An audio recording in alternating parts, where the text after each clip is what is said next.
léegi nag ñu ñëw ci live bi continuer ginnaaw bi américains yi defee mouvement bi lan la waa Iran préparé Iran dañoo activer seen lépp luy système de défense anti-aérienne jamono ji may wax ak yéen wax naa leen coopération ak Chine bi démarré nañ ko ak Russie bi démarré nañ ko kon jamono ji may wax ak yéen Iran dafa ne tous les bases militaires américains yu nekk ca Moyen-Orient Iran da leen di bombarder bépp bu États-Unis am base militaire Iran da koy bombarder lii mooy cas bi te Iran missile intercontinental yi mu am mën na wàccee biir Amérique képp ku yaakaar Iran mënta wàccee Amérique parce que développé nañ benn missile intercontinental data boo xamante ne jamono ji day daw plus de 11 000 kilomètres à 12 000 kilomètres Iran développé nañ ay missile intercontinental balistique yoo xam ne diggante États-Unis ak Iran 11 000 kilomètres la voire 12 000 kilomètres kon yéen ñi nekk ca Amérique bu ngeen yaakaaree Iran mënul bombarder ca Amérique yaa ngi nax sa bopp là moi je vous le dis parce que yor nañ ay missile intercontinental yoo xamante dañ koy yónni continent mu dem ca continent muy benn ñaareel bi les missiles hypersoniques yi Iran yor mën na éliminer Israël moo tax Israël ci bunker yi lañ yaakaar moo tax guerre bi kenn xamut fan la nar a mujjee ak fu mu jëm ku am ci yéen question booy posé nag tëji naa live bi ngeen yéeg. salaamaaleykum Bill ça va. Bill tëji sa micro vas-y maa ngi lay déglu. yaa commando de Baye. waaw ziar naa la commando. waaw Bill maa ngi lay déglu vas-y ñun moom dañ lay déglu rek. information la naka mu koy jël. waaw kii tëjal sa micro waaye Fatou Mbaye tëjal sa micro Vivi Balde tëjal sa micro Bill vas-y yow la ñuy déglu. naka la. waaye sant alhamdulilah.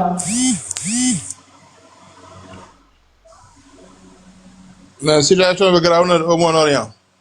waaw yow acca noo gisee situation bi sa point de vue sa xalaat yow laay teewlu nga wax ci yow na ban analyse xam naa am nga ci information aussi nga wax peut-être ku nekk am na information sànq ma joxe yow aussi ban information nga am boobu léegi ci booy. pare nañ pour attaquer Iran. non man nag am naa yaakaar ne d'ici fin du mois bi ragaloon naa ne Iran war nañ ko attaquer mais nag dafa am yeneen information yu mujjee génn. waaw. mooy que ne Iran dafa dindi ay réseaux terroristes yu bëree bëri yoo nekkoon Iran. parce que le Mossad da ko infiltré woon ak l'MI6 ak la CIA. waaw. dañoo créé benn infiltration intérieure à travers l'Iran. waaw. léegi infiltration boobu noonu nag dañoo ko njëkkoon def.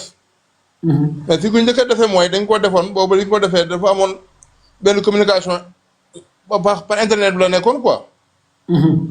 léegi mais Iran dafa am benn système boo xam ne day couper internet bi à travers son pays nga xam ne daal du génn.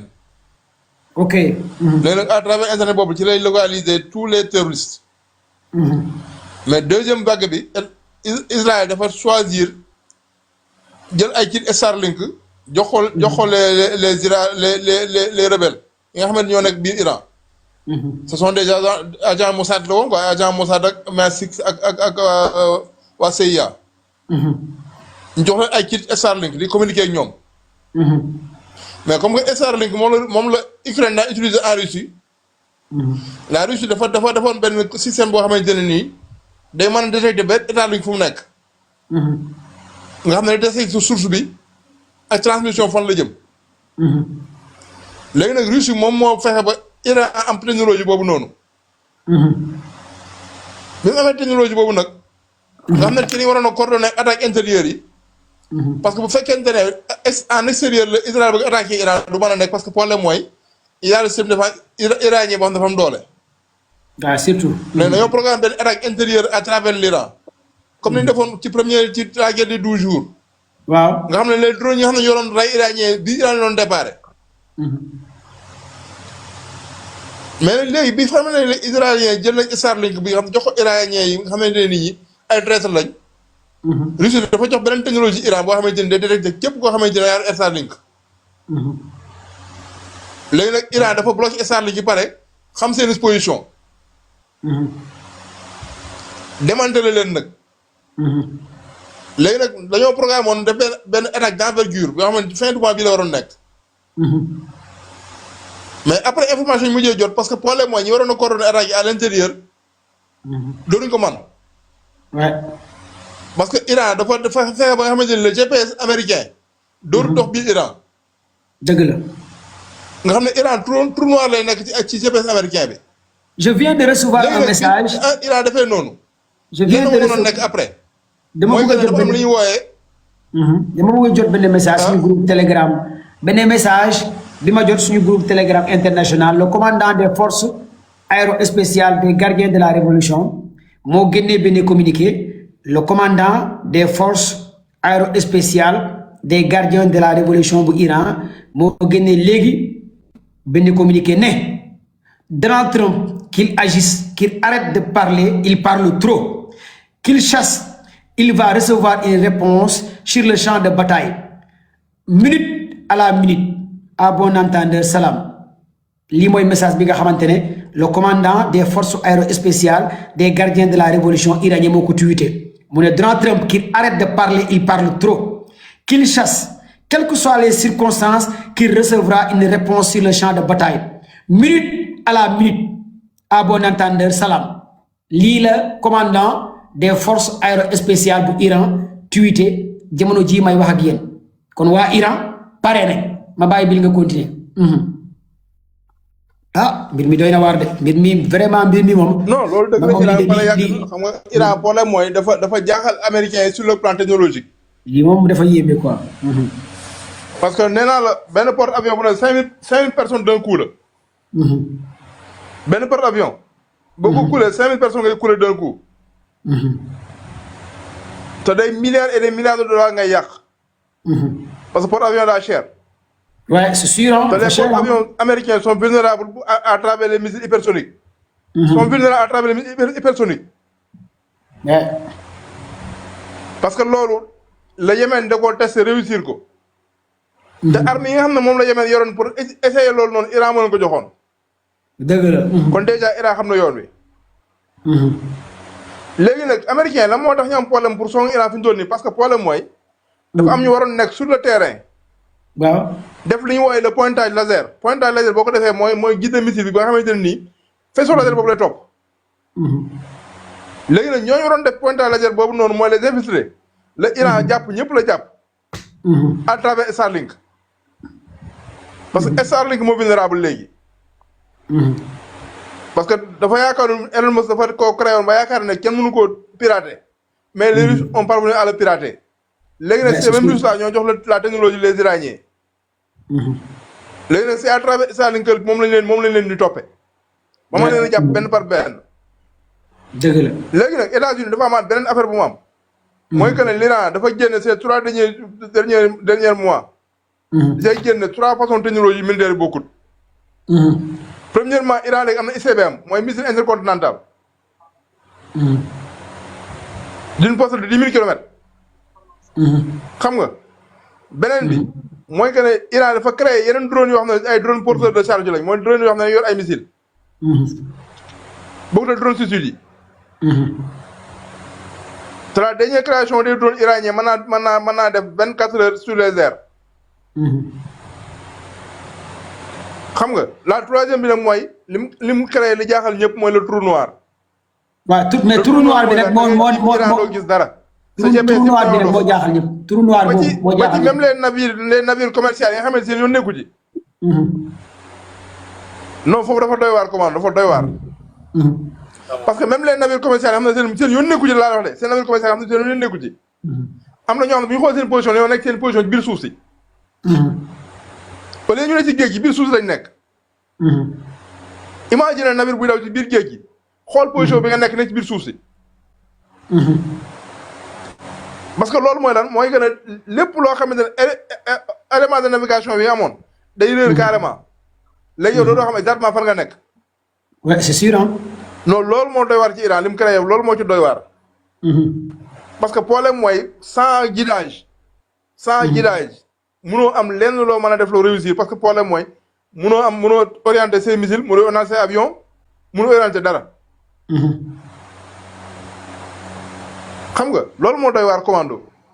ah mais te aussi lu ci gën a yéeme Iran testé na semaine bii benn missile intercontinental boo xamante ne aussi ak aussi am na benn séisme magnitude de quelques millimètres boo xamante ne gars yi bëri dañoo ragal instant yi nii démb ak tey ndax Iran du arme nucléaire 702 alliance la testé boo xamante ne c'est équivalence à 702 parce que scientifique yu bëri ñu ngi wax lu mel noonu mais ragal nañ daal bil Iran mën naa toucher États-Unis avec leur missile intercontinental te ñu bëree bëri njort nañ que Iran mën naa toucher États-Unis yow est-ce que jàpp nga ne comme man ni ma jàppee Iran mën naa toucher Amérique parce que distance bi. am na secteur boo xamante ne Iran ak États-Unis c'est à 10 000 kilomètres am na 12 am na 11 kilomètres. chaque jour. xam nga chaque jour am na ma koy wax nee naa leen chaque pays fait son histoire mais si sa géographie. léegi nag à travers la géographie daa dafa am ñetti îles yoo xamante ne nii. mais yaa tëjee suñu le Détroit d'Ormuz.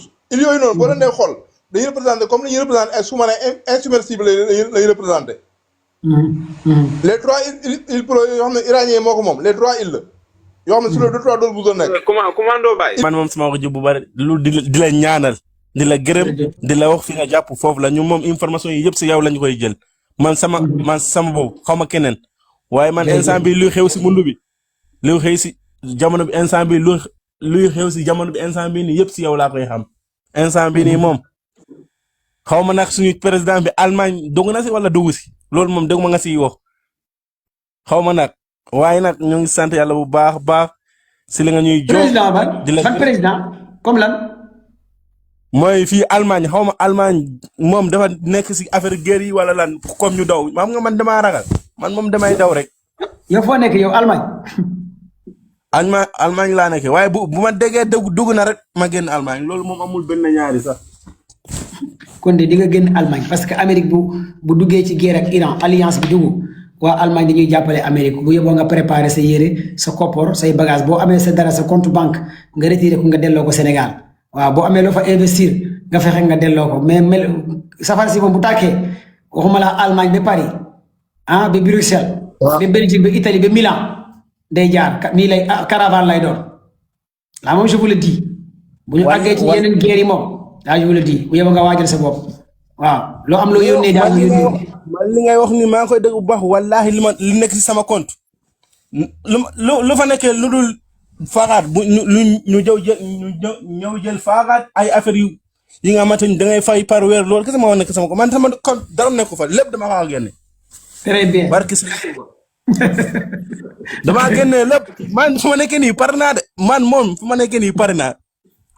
tey bu ma déggee tey Sénégalais yi nekk ci Amérique Sénégalais yi nekk ci Amérique Sénégalais yi nekk ci Amérique surtout nag laay waxal c'est-à-dire gis nga li may wax nii dama may mbokk Sénégalais yi nekk ca New York ak Ohio. man caaxaanuma lii de. ma coow ma ne leen képp ku fa yor ay bien nga yor fa xaalis ci compte banque fexeel nga retiré ko ngeen jënd seen ravitaillement bu bëri ngeen teg seen kër parce que dof moo leen di diriger. dof bi leen di diriger ca Amérique dof boobu àddina bi mën naa takk 1 an këram day am lu mu dundee ay souterrain la yor ay tunnel la yor li jëntiwul ku dee ak ku deewul parce que yoru leen président dof ngeen yor yéen waa Amérique dama leen koy wax dof bi leen di diriger yor na ay bunker am multimilliardaire la lépp ngi këram mën na nekk ci biir bunker am fii ba 100 ans dara du ko jot kon yéen ñi fa nekk ñi bu leen taxaw fii naan noo du baax du tàkk attention. loolu wóoruma si dara parce que Donald Trump dafa dof Donald Trump xel bi motul dafa dof. dof la de Rama ne ay commando ti naa de Rama Amérique nga nekk. li ma leen di conseillé loolu de. yéen ñi nekk Amérique man maa gën a tiit ku tiit Rama. yéen ñi nekk Amérique dama leen di wax lu leer man dama leen di conseillé on suit la géopolitique man nekkuma fi di leen raay di leen nax noo yàlla baax na déedéet man dama leen wax li nga xamante ne mooy am après bu gaa yi laalee Iran ak États-Unis bu ñu laalee crise mooy am. parce que Détroit d'Ormuz dañu koy tëj Iran da koy tëj dara du jàll pétrole bi day yéeg essence bi yéeg gaz bi yéeg yépp ay yéeg bil xam na lu may wax ñu maîtriser géopolitique xam nañ li may wax bu gaa yi laalee missile yi tàkk hypersonique Iran danaan shut down Détroit d'Ormuz dara du dugg dara du génn tous les alliés lépp ay taxaw fii Sénégal pétrole bi day yéeg gaz bi yéeg essence bi yéeg dund gi cher ceeb bi doon bàyyeekoo ca Inde ca réew yi di ñëw fii ca Russie ay nangam du ñëwati mburu day jafe séeréer yi doon soxla mburu ak nangam dañuy jafe jaga ñaaw séeréer yi dañuy mere jomaay je vous le dis guerre baaxul ñun on a rien. commando xaaral ma am lu ma wax africain yi ak xaaral ma am lu ma wax africain yi ak sénégalais yi mooy que ne képp koo xam ne yaa ngi bitim réew bul jël sa xaalis def ko ay dollars te ko téye sa xaalis di ko téye sa compte wala sa mooy denc sa poche déedéet képp ku nekk bitim réew na nga fexe ba loo mën a am na nga jënd or te def ko say poche denc ko. mooy la seule valeur refuge boo xamante ne nii bu at na tasaaroo foo jaar mën koy génne mën cee dund mën cee def leneen lu dul loolu da nga am problème kon bépp Sénégal bu nekk bitim réew lu mu yor ci xaalis na ko jënd or denc ko parce que problème mooy même su banque dee dox boo amee rush mondial benn ban dootu jënd xaalis parce que problème mooy internet taxaw ci àdduna bi internet mooy taxaw bu taxawee léppay taxaw. mais dëgg la mais aussi leneen li am na. kon nag ku am loo mën a day jënd na ko jënd or denc ko parce que fi ñu toll nii même gouvernement or lañuy jënd.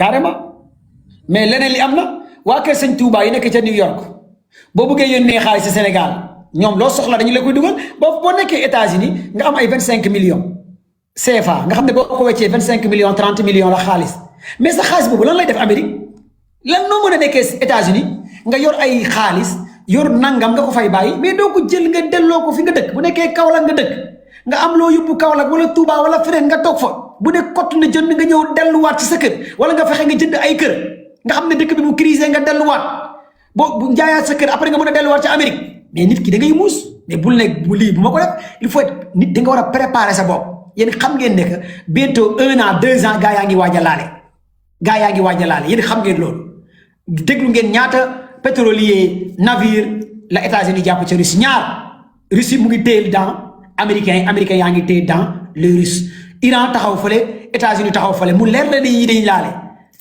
Chine ak américains yi ne nii jàkkaarloo on est dans un monde boo xamante daa am ne ceinture de feu bu ñu wër mais loolu nag boo nekkee Europe nga nekk France nga nekk États-Unis nga nekk Canada di liggéey yàlla baaxee la am loo am fexeel nga investir sa dëkk nga xam ne bu nee trëp Jomo Kenyatta jël si la doo fa sax nekk di ka parce que dina yónnee avion ñu jël si la nga delluwaat Sénégal mais nag doo fa ne non samay bien samay nangam fekkee commando baay waxoon na la ko waaw New York ñëwal New York yow mi def New York Dakar nga war a def nga war a changer parce que New York bi nga def sa compte bi bés bu la Iran fëggee bomb di nga New York bi dina tëb xaw ma fan. salaamaaleykum commando Baye maa ngi lay bëgg wér.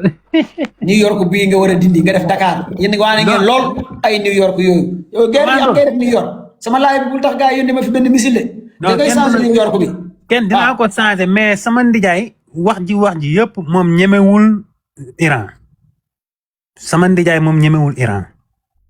bëgg na koo laal mais ñemewu ko parce que fii mu ne nii sax tey defoon réunion la paix comprendre nga Bane ci information yi ma am Bane dafa bëgg waxtaan ak Iran pour ñu def jàmm quoi sàkku jàmm seen diggante def na loolu lu war a ma 19 pays bokk nañ ci France moo ci demul ak Iran mais sama ndijaay lu mu munte am ci àdduna moom bëggut a laale ak Iran parce que li mu foog moom moo amul programme am dafa faussé parce que dafa yaakaaroon ne mën na song Iran pour humilier ko mais li mu yaakaaroon dafa amul parce que testé na mais xam na ne jàllul depuis bi Iran photo porte avion bi ba léegi ñoom fi mu nekk nii dañoo jaxasoo ak seen internet bi ñu Iran brouillé loolu moo leen xaw a tiital mais bu amoon lenn ci lu mu sukkandiku lu ko wóor ne bu songee Iran dina ci am ndam kon song na ko mais fi mu nekk nii moom. jërëjëf New York léegi bàyyi laxat ñëwal merci bàyyi laxat gars yi muy gaaw parce que léegi laay bi jeex bàyyi laxat vas-y tijji sa micro. commando bu ma wàccee dégg nga damay dawal moo tax muy def bruit ma tëj sama micro. acca bàyyi laxat vas-y bàyyi laxat tijji sa micro Média TV tijji sa micro. Média Reñaar. waaw salaamaaleykum. asalaamaaleykum wa rahmatulah. maaleykum salaam. aca ñëwal Média TV ñëwal. waaw salaamaaleykum. waaw maa leen di siyaar ah. ñu lay bëgg Reñaar waaw di rafetlu sa live bi nag dama koy teewlu moom chaque jour ah. te nag dama fi déglu waxtaan bu am solo muy grand Billy bi itam wax na fi sànq wax yu am solo mais man daal chaque jour damay jàpp ni. Iran li tax mu ñeme Amérique nii man jàpp ma ni Iran dafa basé wu biir dëkkam kase ak ay missilam pour mën a ñeme Amérique man jàpp naa ne am na lu Iran am lu gën a jege Amérique loo xamante ni soriwu ko daal soit day nekk ci alentouru États-Unis man si sama xalaat bu gàtt quoi ndaxte dëkk bi toll ni États-Unis ak ni ñu ko xamee ci doole. yow nga war ko mën a dékkoo nii am na ci lu Iran téye loo xamante ni leer na ko ni buñ ne bërët loxo dina dar gémmiñ parce que mooy li waa ji mu jeex léegi rek New York bi li mu mujjee wax Trump bëgg na mais am na lu muy sóoraale am na lu muy xalaat à tout moment mu ngi naan est-ce que man la ma yaakaar moo fa nekk est-ce que su ma demee ale bi retour bi liy ñëw di gën a pire la may def comme ni daloon benn Netanyahu dem la la fekk si raw la nga defoon man loolu laa jàpp quoi man dama jàpp ni Iran am na lu gën a jege lu mu teg loo xamante ni bu États-Unis ne bërët rek loolu mu ngi fa taxaw di ko xaar mais nag maa ngi rafetlu waxtaan bu baax man si dëkk dama lay déglu foo toll chaque instant. jërëjëf. amal jàmm. abonné leen tey aimé di partager di participer di envoyer ay cœur.